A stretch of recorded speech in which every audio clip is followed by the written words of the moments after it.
Muy buenas mi gente de YouTube. Hoy estaremos dibujando a Piccolo por petición de Tilenia.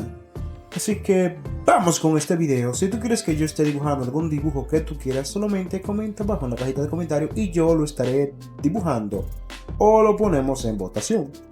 Por cierto, en este video estarán ocultos dos objetos de Dragon Ball. Si tú puedes encontrarlo, comenta abajo. Es más, te reto que lo encuentres.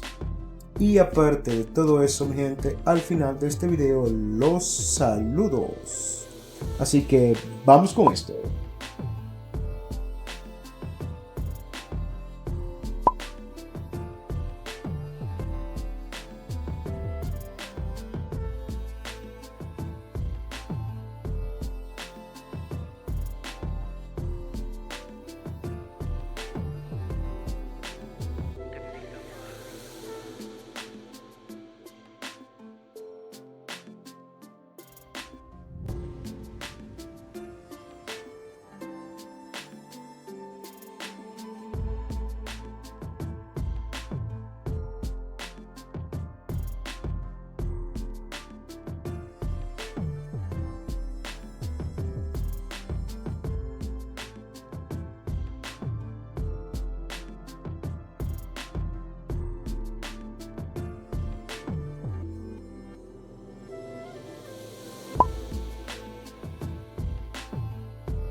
Y este es el resultado final de nuestro Picoro dibujado paso a paso con un simple lápiz.